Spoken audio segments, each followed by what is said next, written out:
मेरे दोस्तों की अपनी डरावनी कहानी है। ये कहानी मुझे मेरी सहेली ने बताई जो उसकी अपनी कहानी है।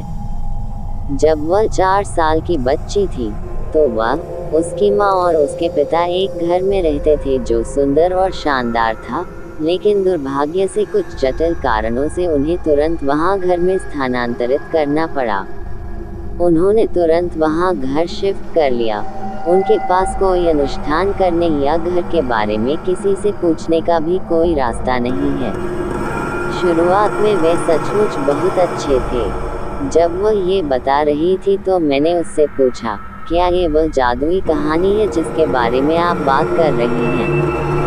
ये पूछकर मेरा इरादा उसे ठेस पहुंचाने का नहीं था, लेकिन तुरंत ही मैंने उससे पूछ लिया। उसने कहा, नहीं, ये सच है। उसने इसका उत्तर बहुत ही सरलता से दिया। उसने कहा, कोई बात नहीं, हम अपना काम खुद कर सकते हैं। मुझे लगता है कि मैंने उसे सचमुच परेशान कर दिया है। मैं उसे अब और परेशान नहीं करना चाहता क्योंकि उसे चोट लगी है। मैंने माफ़ी मांगने की कोशिश की, लेकिन मैं आम तौर पर माफ़ी नहीं मांगता। इसलिए नहीं कि मैं माफ़ी मांगना चाहता हूँ, बल्कि मुझे लगता है कि माफ़ी मांगना कठिन है। मुझे नहीं पता कि मुझे ऐसा क्यों लगता है, लेकिन मुझे हमेशा ऐसा महसूस होता है। इस परिदृश्य के बाद भी उसने मुझसे पूरी तरह परहेज नहीं किया। हमने सामान्य रूप से बात की, लेकिन मुझे लगता है कि मैंने कुछ गलत किया है और मैं माफ़ी मांगना चाहता हूँ। मैंने उससे माफ़ी मांगने की कोशिश की, लेकिन उस समय मेरे स्कूल में अगले कुछ दिनों में पोंगल की छुट्टियां थी, इसलिए मैं उससे इस बारे में बात नहीं कर सका। मैंने उससे फ़ोन करने के बारे में सोचा, लेकिन मैं अपने काम में इतना व्यस्त था कि मैं फ़ोन नहीं कर सका और उससे माफ़ी नहीं मांग सका। लेकिन किसी भी जटिल विषय पर बताने या बात करने के लिए मैं हमेशा फ़ोन कॉल को प्राथमिकता देता हूँ, क्योंकि फ़ोन कॉल से अधिक भयावह विषय को बताना थोड़ा आसान और आरामदायक हो जाता है। लेकिन लोग हमेशा कहते हैं कि सीधी बातचीत में कहना अच्छा होता है। किसी साहसिक बात को कहने के लिए सीधी बातचीत हमेशा बहुत जटिल होती है। मुझे लगता है कि अधिक लोग सोचते हैं कि हम एक साधारण माफ़ी को बढ़ा चढ़ाकर क्यों कह रहे हैं। केवल अंतर्मुखी लोग ही जानते हैं कि यह कितना जटिल हो जाता है। कोई भी अंतर्मुखी व्यक्ति नीचे इसी टिप्पणी को महसूस करता है। वैसे भी 3 दिन बीत गए। आखिरकार मैं स्कूल वापस आ गया। हम छुट्टियों के बारे में बात कर रहे थे और हमारे परिवार में सभी खुशियाँ हुई। मैं माफ़ी मांगने वाला था, लेकिन वह खुश थी, इसलिए मैं उसे परेशान नहीं करना चाहता था या उसे दुखद बातें याद दिलाना नहीं चाहता था।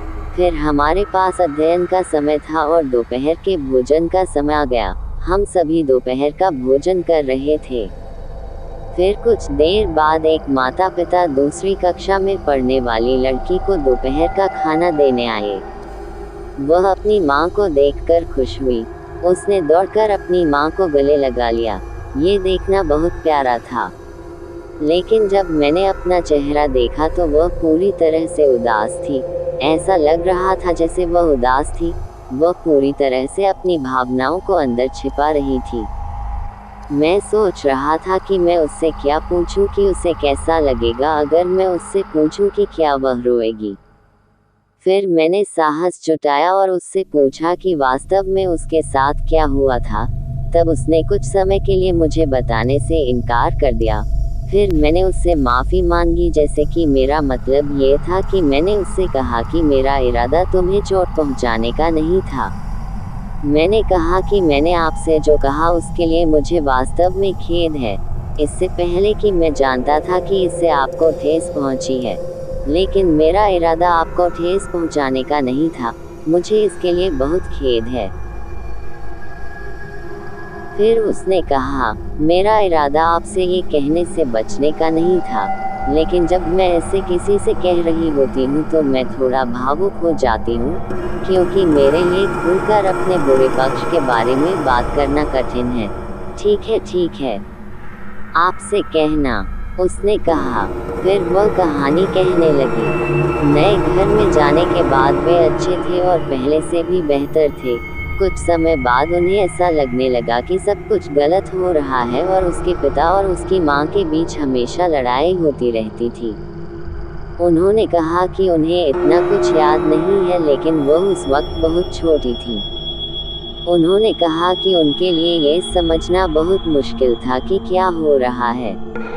फिर उसने कहा कि वह अकेले में दीवारें और सीढ़ियाँ देखकर बातें किया करती थी। उसकी माँ को उसके बारे में डर था कि वह अकेले में बात करती है और बहुत शक्की होकर रहती है। फिर लंच पीरियड खत्म हो गया। फिर हम सब फिर से अपने अपने स्कूल के काम में लग गए, लेकिन मैं हमेशा यही सोचता रहता था कि उसके बाद क्या हुआ होगा। तब भी वह हमेशा चुप रहती थी। उसकी जिंदगी हमेशा एक राज ही थी। उसके परिवार के बारे में कोई भी पूरी तरह से नहीं जानता है मामला। वह हमेशा साहसी और मजबूत रहती थी। हम जानते हैं कि वह अपने जीवन में कई समस्याओं का सामना कर रही थी, लेकिन उनकी मुस्कुराहट हमेशा शानदार थी और उनका रवैया सब पर काबू पाने वाला था। वह बहुत मजबूत थी। मुझे पता है कि वह अपने अंदर कई समस्याओं का सामना कर रही है, लेकिन वह उस बारे में ज़्यादा बात नहीं करती। कुछ देर बाद हम अपने घर लौट रहे थे।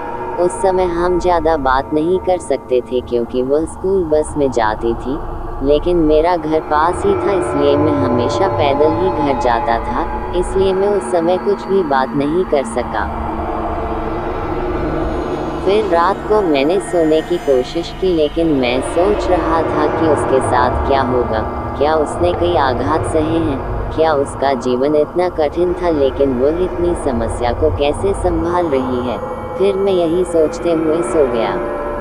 फिर अगली सुबह मैं स्कूल गया। हमने बातें की और स्कूल शुरू हो गया। आगे क्या हुआ ये जानने के लिए मैं दोपहर के भोजन के समय का बेसब्री से इंतजार कर रहा था। फिर लंच का समय आया तो मैंने उससे पूछा कि उस समय के बाद क्या हुआ। फिर उसने कहानी जारी रखनी शुरू की। उसने कहा कि जब भी वह किसी से न मिलने की बात करती थी तो हमेशा कुछ न कुछ खाना लेकर कमरे में रख आती थी। फिर एक दिन उसकी माँ ने सुना कि वह किसी से ऊंची आवाज में बात कर रही है और बोली, खाओ खाओ। फिर उसकी माँ बिना शोर मचाए, धीरे धीरे देखो, धीरे धीरे दरवाजा खोलो।